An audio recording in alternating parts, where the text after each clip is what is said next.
Silakan duduk Bapak Ibu. Haleluya. Shalom. Shalom. Yo. Luar biasa. Bapak Ibu yang dikasihi Tuhan. Dunia yang kita hidupi ini kalau saya perhatikan dibagi dua.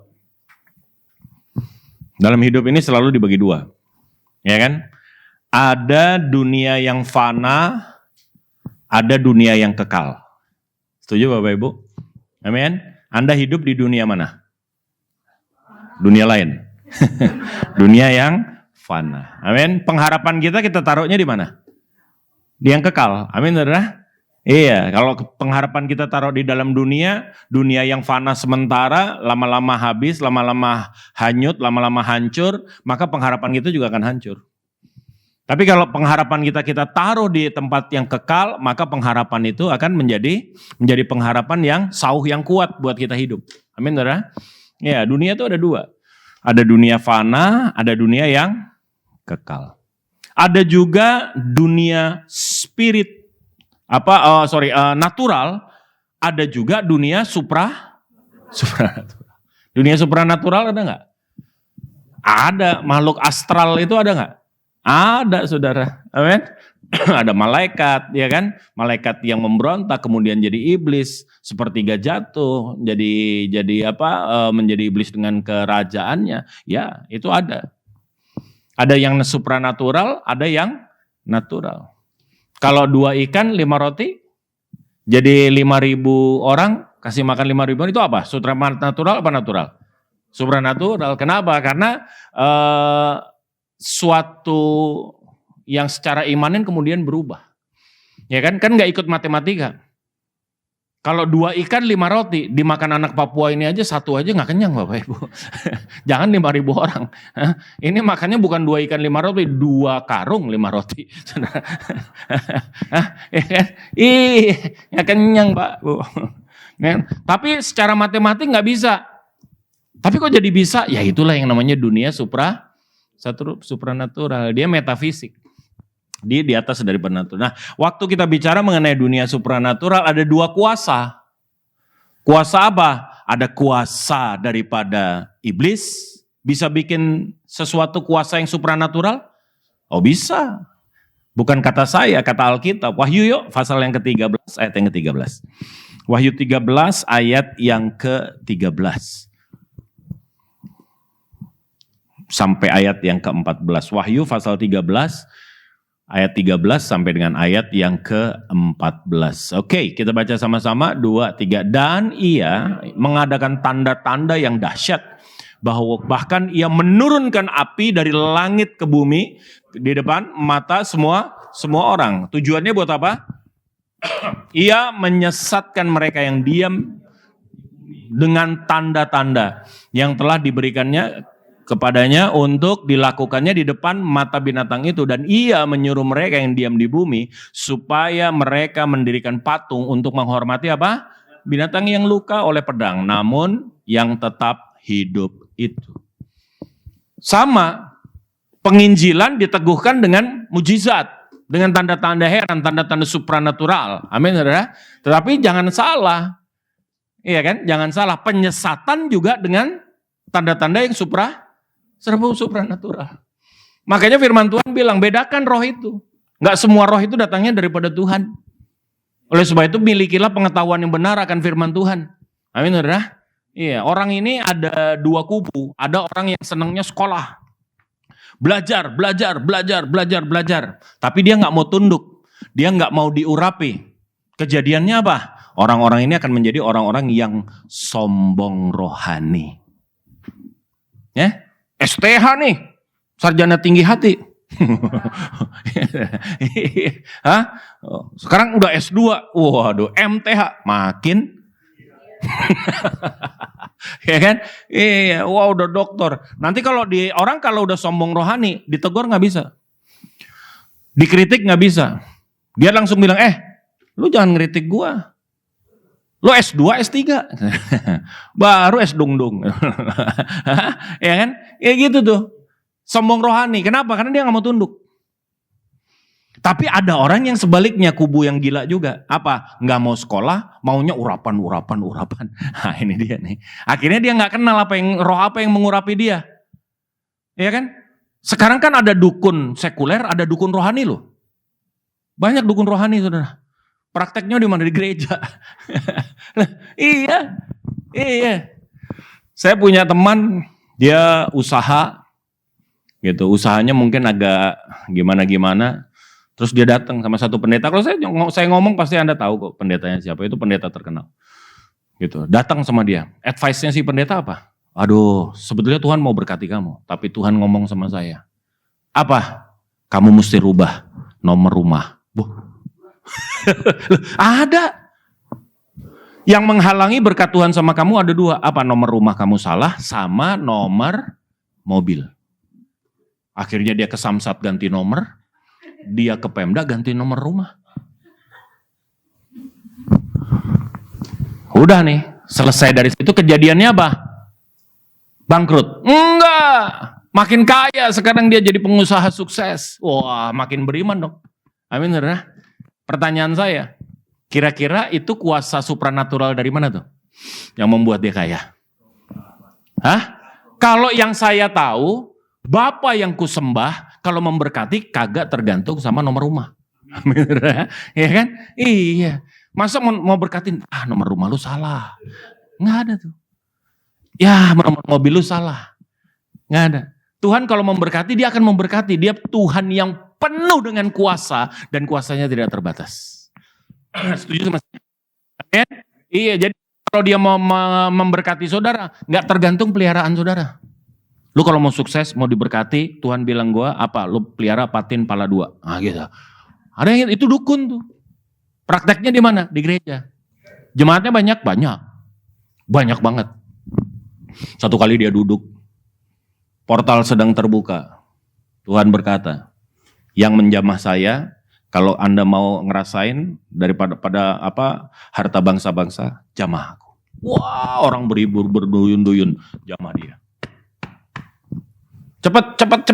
Nggak lama nih, portalnya tutup lagi. Hah? Ini portal gang mana nih? Ya kayak gini-gini. Tapi saya mau kasih tahu, peminatnya banyak. Pasti peminatnya adalah orang yang tidak pernah belajar firman Tuhan. Amin, saudara. Amin. Iya, cuman ngomongnya cuman mujizat, berkat, berkat. Gitu. Oh, Tuhan pasti akan berkati saudara. Karena saya ingat Tuhan yang aku sembah, Allahnya Abraham, Ishak dan Yakub, itu yang membuat Abraham waktu dia udah makin kaya, keponakannya juga makin kaya, namanya Lot. Lama-lama ini pegawainya berkelahi nih. Rebutan lahan buat ternak dan segala macam. Akhirnya dia bilang gini, Lot sini ada loh. Kenapa? Nih kayaknya pegawai-pegawai ini udah pada berkelahi nih. Nggak bagus nih kalau kita bareng-bareng terus. Kita mesti misah nih. Abraham itu lebih tua daripada Lot. Yang seharusnya punya hak untuk memilih siapa? Abraham. Tapi Abraham bilang, Lot, lu pilih deh. Kalau lu ke kiri, gua kanan. Hah? Lu ke utara, gua selatan. Lu ke barat, gua ke timur. Gitu. Bapak Ibu, kalau saya baca ayat ini, kita harus kembali kepada geografis di mana ayat itu ditulis. Ini bukan ditulis di Pondok Gede, Pak. Kalau di Pondok Gede lu ke kiri ke kanan sama aja. Tanahnya subur-subur juga. Amin, saudara. Ya kan? Tapi kalau di padang gurun nggak begitu. Anda salah pilih, Anda menjauh, Anda dapat bagian jauh dari mata air, itu sebuah kesengsaraan. Emangnya kambing dombanya Abraham udah makan batu? Enggak. Udah makan pasir? Enggak. Makan rumput, Bapak Ibu. Ngerti maksud saya? Tapi Abraham, dia menyembah Allah yang benar. Maka Abraham bilang, kamu pilih. Lu mau pilih yang manapun, aku tahu. Yang sisa buat aku, walaupun tanah yang gersang, kalau aku bersama Tuhan, tanah gersang akan jadi tanah subur. Beri kemuliaan yang meriah buat Tuhan. Amin. Iya, sumber kehidupannya Lot dari tanah. Sumber kehidupan Abraham dari Tuhan. Masa Tuhan yang kayak begini, yang model tadi, nomor rumah salah. Ya, Ini pasti bukan Allahnya Abraham nih, saudara. Ngerti nggak maksud saya? Bagaimana bisa ngerti? Kalau Anda belajar firman, Pak. Supaya waktu kau mengalami pengalaman-pengalaman supranatural, engkau pastikan yang kau alami adalah supranatural. Yang daripada Roh Kudus. 2 ikan, 5 roti, jadi 5.000. Kasih makan berapa? 5.000 orang. Sisanya berapa? 12 bakul. Kenapa? Karena nggak ada ibu-ibunya, semuanya laki-laki. 5.000 laki-laki, Pak. Kalau ada ibu-ibu selesai, dibungkus-bungkus nggak ada sisa. Kan ibu-ibu rajin tuh, Pak. Ngerti ya itu teh? Jadi dibagi 2. Demikian juga kalau yang zaman now itu dunia dibagi 2 juga. Dunia nyata dan dunia maya. Ya kan? Ada dunia maya nggak? Ada. Ya kan? Medsos itu apa? Iya. AI itu apa? Anda sekarang nggak bisa bedain loh. Orang ngomong, ya kan? Mungkin satu kali nanti saya muncul ngomong yang sepertinya, Anda nggak bisa bedain. Ini AI loh yang ngomong. Hah? Iya, AI ngomong kayak bener-bener saya yang ngomong. Makanya itu dunia maya. Boleh salam kanan kiri nggak? Itu dunia palsu. Makanya saya bilang anak-anak muda, jangan cari jodoh di dunia maya. Lu cari jodoh di dunia nyata deh. Daripada lu nyesel ntar. Kalau di dunia maya bisa segala macam. Iya kan? Kalau lihat deh profil-profil di IG, di FB, iya kan? Woi. Tirus ya kan? Mata belok, kulit putih, nggak jerawatan. Nah, iya kan? Begitu ketemu aslinya, di dunia maya Barbie, aslinya baby. Iya, orang senang di dunia maya. Orang banyak menipu diri. Pakailah sekarang kameranya 360, pakai di DeFi, pakai. Saya cuma bilang ngapain sih lu nipu diri lu sendiri? Hah? Iya kan? Iya. Ada lagi yang curhat. Wah, masalah hidupnya dicurhat, ditulis di medsos, di IG, di FB. Saya cuma bilang jangan. Emangnya Tuhan follower lo? Kalau curhat sama Tuhan aja, Tuhan nggak follow kita, amin, saudara. Amin. Iya, nggak perlu ditulis di situ. Nah, dunia maya itu dunia yang palsu. Makanya kalau dulu orang foto ada yang namanya fotogenik. Kalau di foto cakep, kalau nggak di foto, kalau di ama aslinya lebih cakepan di foto. Itu namanya fotogenik. Kalau saya ini cenderung jauh jenik. Jadi kalau jauh, itu lumayan, saudara. Asal jangan dekat-dekat. Tapi sekarang ada yang medsosgenik. Kalau di medsos, top. Ini pinggangnya bisa kelihatan kayak gitar Spanyol. Haleluya. Begitu ketemu pohon beringin. Lurus, Bapak Ibu. Itulah dunia maya. Nah, manusia ternyata terbagi juga. Coba kita lihat di dalam 1 Korintus 2 ayat yang ke-14 dan ayat yang ke-15. Yuk.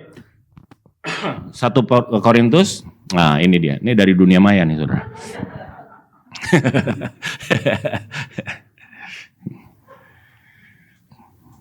1 Korintus 2 ayat 14 sampai yang ke-15. Oke, kita baca yuk. 2, 3, apa katanya?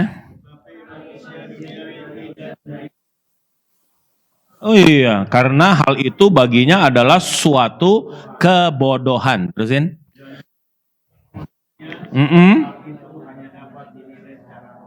Yes. Amin, Bapak Ibu. Iya.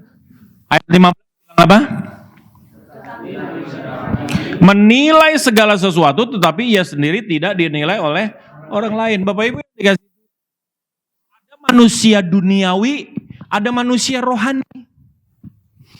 Seharusnya kalau Anda beribadah dengan benar, maka kau keluar dari tempat ini, engkau jadi manusia-manusia rohani. Tapi banyak bingung, keluar dari ibadah manusianya tetap duniawi. Apa Pak beda manusia duniawi sama manusia sorgawi? Beda, Ibu. Manusia duniawi itu panglimanya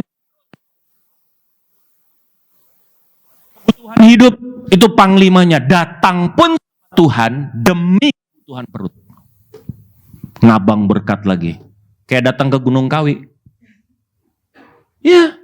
Kenapa? Karena buat dia yang utama adalah makanan. Hidupnya cenderung seperti hewan. Itu yang utama makanan kan? Kalau ngajarin hewan kan pakai makanan. Ya kan? Ngajarin hewan apapun pasti pakai makanan. Kalau benar dikasih makan. Kalau salah makanannya ditahan. Ya. Gitu, makanya anjing saya bisa salaman gitu ya. Ayo tangannya mana? Saya juga bingung. Kok tangan sih? Kenapa? Itu kan kaki semua. Anjing gak ada tangannya bos. Mentang-mentang. Anjing tuh 4 kaki semua pak. Makanya biasanya anjing bau. Kenapa? Keteknya 4. Keteknya lebih banyak daripada manusia. Ngerti ya? Ya, dia pakai makanan. Anjing, iya kan? Hewan, it's loyal to food. Dia loyalnya kepada siapa? Makanan. Siapa yang ngasih makan itu yang dia ikutin. Siapa yang ngasih makan itu yang dia hormatin. Manusia duniawi sama. Perhatiin. Sama. Apa-apa nanyanya apa yang gue dapat, apa yang gue dapat. Gak pernah ngomong apa yang saya sudah berikan dan apa yang sudah saya kontribusikan. Masuk dalam pelayanan juga, aduh gue gak di situ deh. Kenapa? Gue gak dapat apa-apa. Semua soal kita. Makanya saya kemarin baru Bible study tim PW saya panggil. Saya bilang kalau pujian penyembahan ya, gitu. Kalau kita ngomong bahwa gini, ku mau sepertimu Yesus disempurnakan selalu. Ini worship bukan? Worship bukan? Bukan. Worship itu naik arahnya itu dia. Itu worship. Kalau ini tadi komitmen. Komitmen, saya janji. Respon. Amin, saudara? Ini respon. Worship itu apa? Enggak gitu. How great is our God, worship. Arahnya ke sana. Amin, saudara? Kalau ini. Ada juga yang apa? Yang nyanyian-nyanyian yang lebih kepada kita. Apa? Penguatan-penguatan. Ku tahu Tuhan pasti buka jalan. Ini apa? Worship? Bukan. Bukan Bapak Ibu. Ini apa? Ini keyakinan. Ini iman. Faith statement. Jadi dibedain. Makanya saya bilang kalau di gereja, ayo kalau mau masuk worship dulu. Yang benar-benar worship. It's not about me. It's not about us. It's about you. Amin. Amin. Gitu. Orang duniawi gak ngerti yang kayak gini. Orang duniawi itu kalau diajak rohani, ketawa dia. Aduh, udahlah. Lu jangan iman-iman terus. Ya iman sih iman, tapi lu lihat dong kenyataannya. Gitu tuh. Ngerti maksudnya? Amin. Berapa orang gereja yang masih prinsipnya kayak gini? Berapa orang gereja yang prinsipnya seperti ini? Perjamuan kudus dipimpin sama Pak Gembala. Ya kan keluar tetap faith-nya gak ada. Begitu menghadapi sesuatu lebih percaya apa yang dia lihat.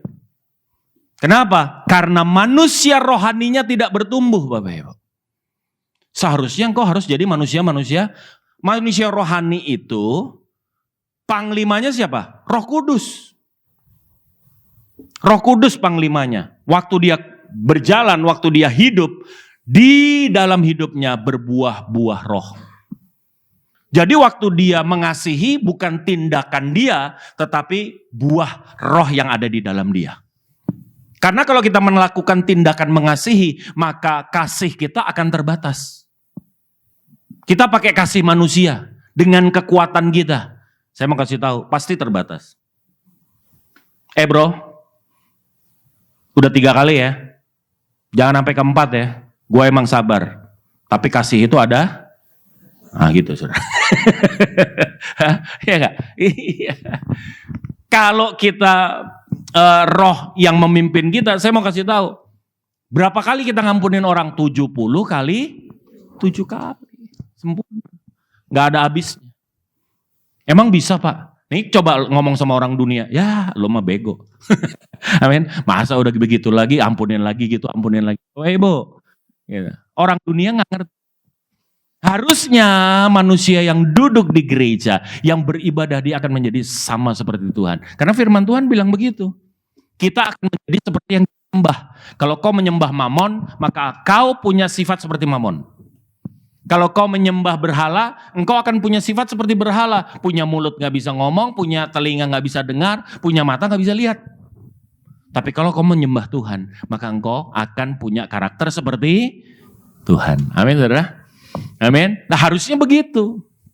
Gitu. Saya gak tahu. Coba kita cek. Saya ini manusia rohani atau rohana? Manusia rohani atau manusia duniawi? Coba nanti kita cek. Ada 4 tanda manusia rohani. Ya, tanda yang pertama. Ya kita lihat. Ibrani pasalnya yang ke-12 Bapak Ibu. Ayat yang ke-14. Rohani pasal apa rohani lagi? Ibrani pasal 12 ayat 14. Ya, kita baca sama-sama ya. 2, 3. Apa katanya? Kekudusan, sebab tanpa kekudusan tidak seorang pun akan melihat Tuhan. Yang pertama, ciri orang rohani itu apa? Kudus. Bilang sama saya. Bilang sama saya. Salam kanan kiri, kudus. Mulut kudus, pikiran kudus, hati kudus. Amin, saudara?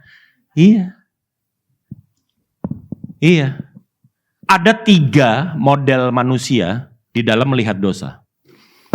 Manusia-manusia yang duniawi melihat dosa itu roti enak banget, gua suka banget. Tapi gak berani makan. Kenapa? Karena ada larangannya. Tidak boleh dimakan. Akhirnya apa? Sebetulnya dia pengen, sebetulnya dia suka, tapi dia tahan, dia gak mau. Kenapa? Karena apa? Dilarang. Dan orang-orang seperti ini, dia akan mencari celah di dalam hukum untuk melegalkan apa yang dia kerjakan. Banyak, hari ini ada banyak wisata-wisata apa yang di daerah-daerah puncak. Oh enggak, ini bukan prostitusi. Kenapa? Karena melalui ritual dulu yang seolah-olah melegalkan dan akhirnya waktu dia itu ya legal. Ini bukan zina. Ngeri banget Bapak Ibu. Dia akal-akalin. Iya enggak? Iya. Nyanyi lagi. Kenapa semua yang asik-asik itu yang dilarang? Kenapa semua yang enak-enak itu yang dilarang? Sampai pusing kita. Hah? Ini kok yang enak-enak dimelarang semuanya ya? Gitu, kan ada yang nyanyi kan? Teman saya nyanyi tuh. Nyanyi gitu. Bapak Ibu yang dikasih Tuhan. Kenapa? Karena dia masih lihat roti enak.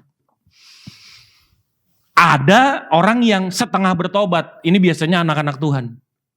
Ngeliat dosa itu kayak roti enak, kesukaannya, tetapi apa? Kadaluarsa. Jadi kenapa lu gak makan? Lu doyan gak? Doyan, itu roti kesukaan gua. Kenapa lu gak makan? Bahaya bos. Itu biasanya anak-anak Tuhan. Coba saya cek ya. Upah dosa ialah. Oh, salam kanan kiri, pinter lu sebetulnya. Hah? Dosa kecil apa dosa gede? Waduh, lebih pinter. Dosa hitam apa dosa putih? Ngelanggar aturan lalu lintas dosa gak? Ada perboden lu terobos dosa gak? Gak bayar pajak dosa gak? Ini katanya orang rohani. STNK-nya mati udah bertahun-tahun. Gak mau bayar pajak. Bapak Ibu saya mau kasih tahu, kalau gak bayar pajak itu dosa. Roma 13, yang melanggar aturan pemerintah, melanggar titah Tuhan. Karena pemerintah itu adalah apa? Wakil daripada Tuhan. Amin. Amin. Iya, kita jadi orang yang taat.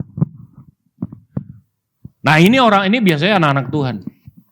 Biasanya orang yang kedua, dia menjauhi dosa. Kenapa? Jangan, bahaya, upahnya maut. Upahnya maut. Tapi kalau udah kepepet, kalau udah kepepet gimana? Wah, mulai dia lihat. Belum ada jamurnya kayaknya. Ya kan? Begitu ngeliat nggak ada jamurnya, mulai lebih dalam. Dibuka bungkusnya, mulai diapain? Diicipin. Ternyata masih enak. Habis itu makan. Ya, orang anak-anak Tuhan begitu. Dosa itu, jangan upahnya maut. Tapi kalau nggak ketahuan, kayaknya boleh juga nih. Kenapa? Karena intinya adalah memandang dosa masih seperti roti enak.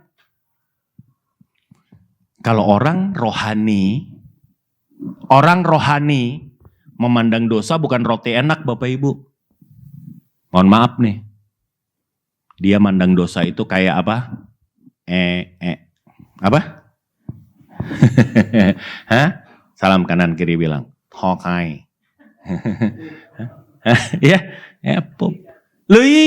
Loh, kalau itu barang Bapak Ibu. Pertanyaan saya, Anda nahan nggak untuk nggak makan? Enggak, ya? Enggak kan? Anda jijik kan? Anda menjauhi kan? Nanti coba lagi makan nih. Wah, udah mie goreng di depan, kue tiaw, fuyung hai udah di depan gitu kan. Tiba-tiba teman kita datang ini. Lega banget kan. Dari mana lo? Dari toilet. Habis itu dia cerita, gila lu tahu nggak yang keluar tadi? Ngomong apa kita? Aduh lu jangan diskusi kayak gituan dah. Kenapa nih kita lagi mau makan? Lu ngomongnya enggak aja ya, ngerti gak sih? Apa? Baru bayangin aja udah jijik.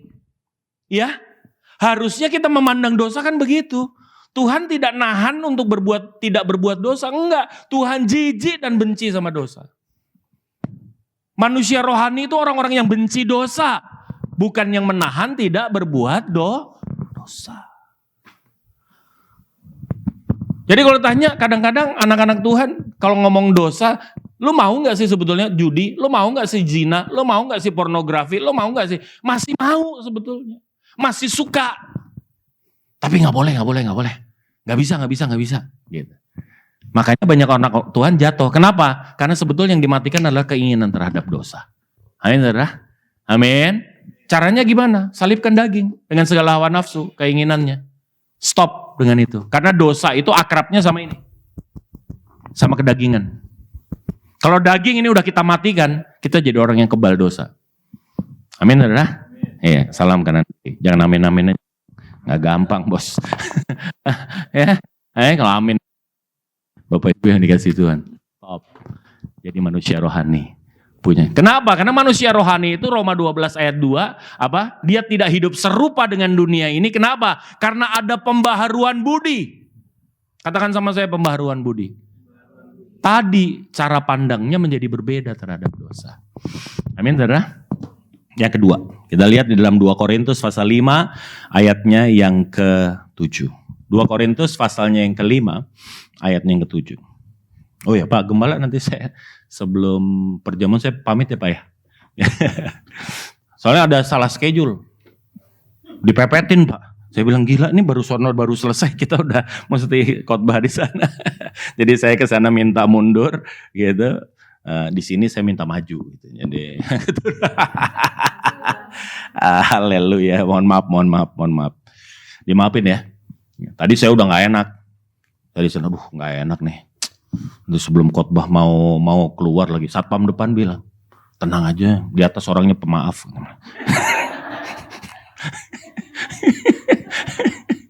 Yuk kita baca 2 Korintus 5 ayat yang ke-7. Kita baca apa?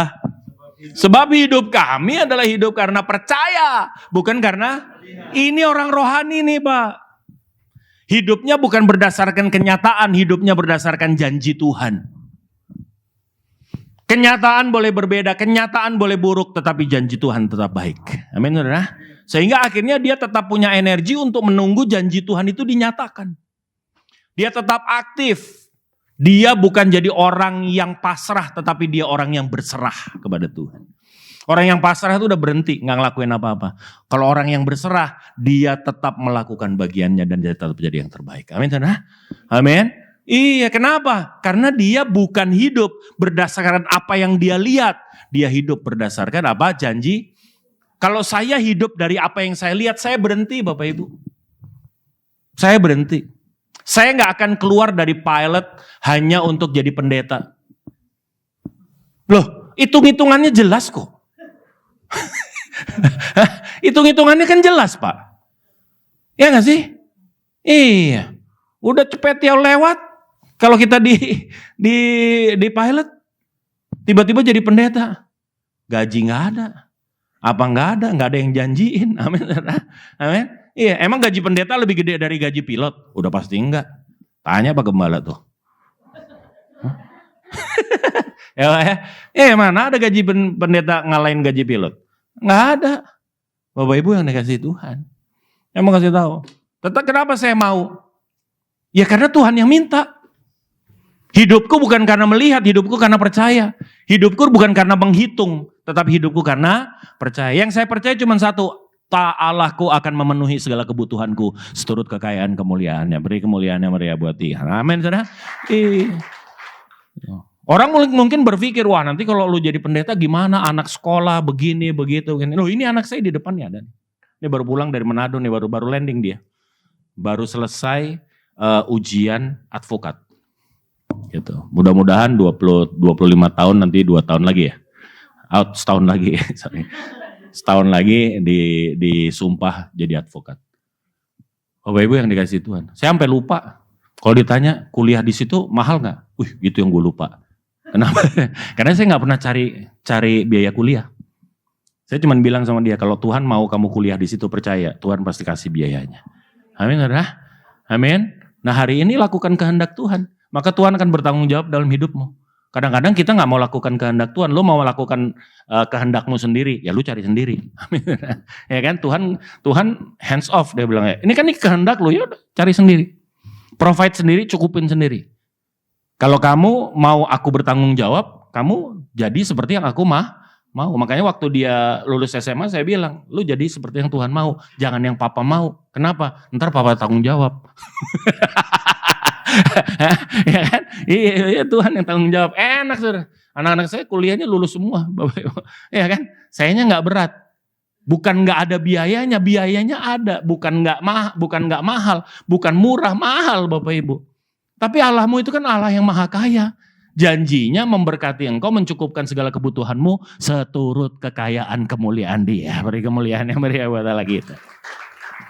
Matius pasal yang ke-6 ayat yang pertama sampai 4. Yang ketiga. Tanda orang yang diberkati. Tanda orang rohani. 1, indikator pertama, indikator kedua gimana? Waduh, itu udah soak Pak dua-duanya. Gak apa-apa saudara. Hari ini kita masuk, berkat Tuhan melimpah buat saudara. Anugerah melimpah buat saudara. Yuk kita baca, apa katanya? Kewajiban agamamu di hadapan orang supaya dilihat mereka. Terusin. Ya, terusin.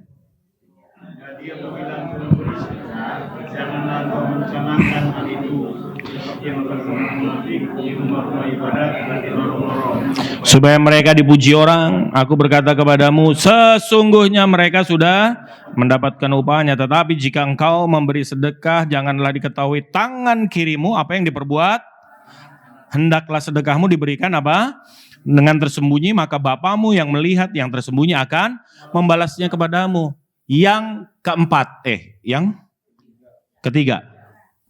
Yang ketiga, tanda orang rohani apa? Dia lebih cari perkenanan Tuhan daripada perkenanan manusia.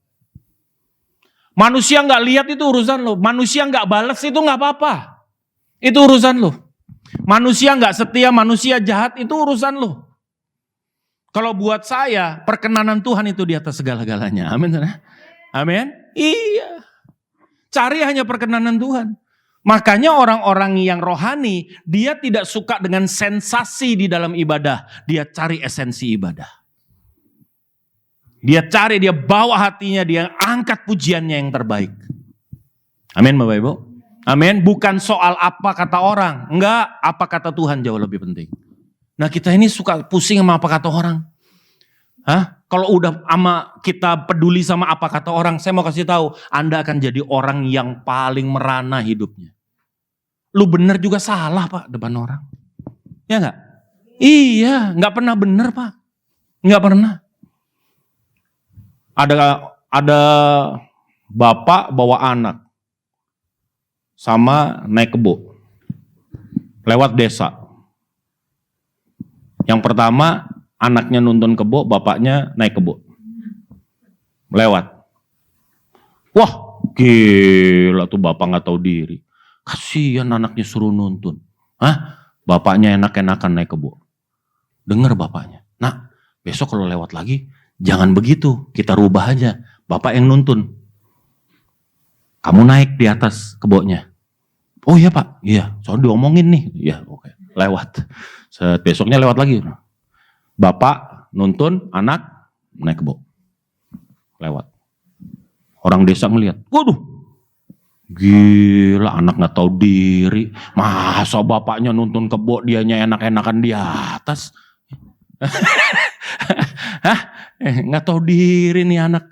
Wah, nah masih salah. Terus gimana Pak? Ya udah gini deh, biar ini kita dua-dua dah naik kebo. Dia bilang gitu. Ya udah, lewat lagi besoknya nih dua-duanya naik kebo. Orang desanya ngelihat, dasar nggak punya peri kebinatangan. Emang nggak berat apa dua-dua naik kebo? Waduh, salah. Udah deh, gini deh. Udah nih yang terakhir deh. Kita semua dua-duanya kita tuntun kebonya deh. Gitu. Dua-dua nuntun kebo, dilihat. Udah bener belum? Belum. Wah bego, ada kebo gak dinaikin. Gitu. Salah aja Bapak Ibu. Salah aja. Udah lo gak usah pusing orang mau ngomong apa. Amin. Orang mau cibir, orang mau katain kita, biarin. Nehemia juga ngelalamin kok. Sanherib dia bilang, udah biarin aja. Dia bangun, ntar juga anjing lompat rubuh tuh. Dengar gak si Nehemia? Dengar itu yang namanya direndahkan begitu. Tapi buat dia nggak pusing. Kan dia tahu Tuhan ada di pihak dia. Amin. Dia kerjakan saja yang terbaik di dalam hidupnya. Amin. Orang kalau rohani, dia cari perkenanan Tuhan lebih daripada mulut orang. Lebih dari mulut orang. Dia nggak peduli orang itu mau berterima kasih atau tidak atas apa kebaikan dia. Dia nggak terlalu peduli Bapak Ibu. Kenapa? Karena dia berbuat semuanya karena Tuhan sudah terlebih dahulu berbuat yang sama untuk dia. Ngerti maksud saya? Amin. Orang rohani itu tulus. Dan yang terakhir coba kita lihat di dalam Filipi pasal yang ketiga, ayat yang ke-7 sampai dengan ayat yang ke-8. Ciri daripada manusia rohani. Ciri daripada manusia rohani. Filipi pasal 3 ayat yang ke-7 sampai dengan ayat yang ke-8 ya. Apa katanya? Tetapi apa yang dahulu merupakan keuntungan bagiku, sekarang kuanggap rugi karena Kristus. Malahan segala sesuatu kuanggap rugi karena pengenalan akan Kristus Yesus Tuhanku lebih mulia daripada semuanya. Oleh karena dialah aku telah melepaskan semuanya itu dan menganggapnya apa? Sampah. Supaya aku memperoleh Kristus. Orang rohani hartanya gak di dunia. Hartanya dia bukan di dunia. Hartanya di sorga Bapak Ibu. Amin. Orang kalau udah rohani, yang namanya dunia ini kemilaunya redup. Kemilau Tuhan makin memancar. Amin. Amin. Jadi dia gak haus dengan yang namanya apa? Dunia. Kenapa? Karena dunia kehilangan nilai di hadapannya, di dalam pemandangannya. Jadi akhirnya kita jujur kalau nyanyi. Kita jujur nyanyi. Lebih dari segalanya. Tahu lagu ini gak? Ku ingin kau Tuhan. Apa katanya?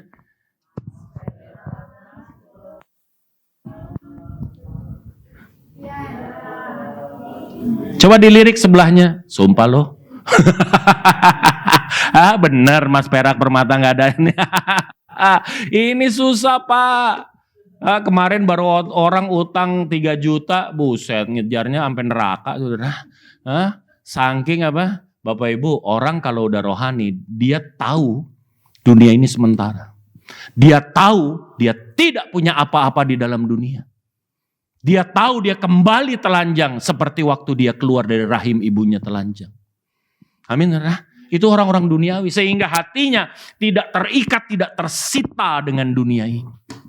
Itulah orang-orang dan manusia-manusia rohani. Manusia duniawi nggak bisa. Hatinya akan ada pada hartanya. Ya, hatinya akan ada pada hartanya. Akhirnya apa? Jadi orang-orang pelit. Katakan sama saya, pelit. Katakan sama saya, pelit.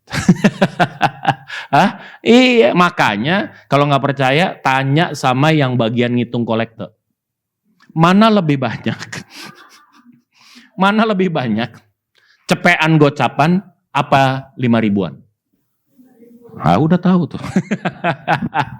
Karena ada perbedaan kurs antara gereja dan mall.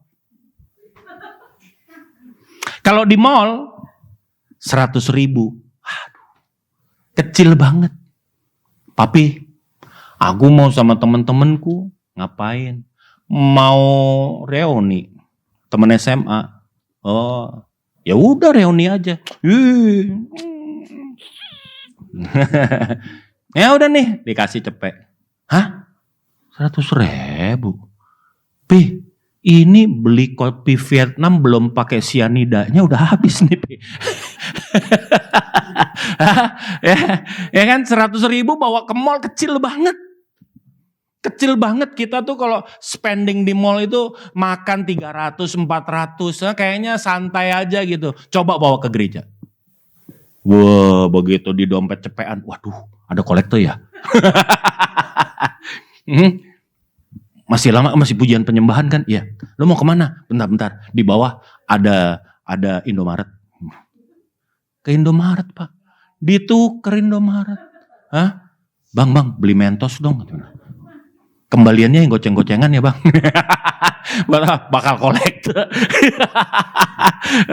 Dikasih itu. Tapi itu gak ada, itu di Afrika Pak. Kenapa? Ini orang-orang duniawi nih. Kalau orang sorgawi enggak. Berapapun uang itu gak ada nilainya Pak. Gak ada nilainya. Semua yang aku dulu anggap keuntungan, aku anggap sampah. Karena pengenalan kepada Kristus jauh lebih mulia. Beri kemuliaan yang meriah buat Tuhan. Doa saya, engkau makin bertumbuh, manusia rohani makin bertumbuh. Dan keluar dari tempat ini engkau menyaksikan Kristus tanpa perkataan. Tetapi melalui tindakan-tindakan kita. Beri kemuliaan lagi yang meriah buat Tuhan. Mari kita bangkit berdiri Bapak Ibu.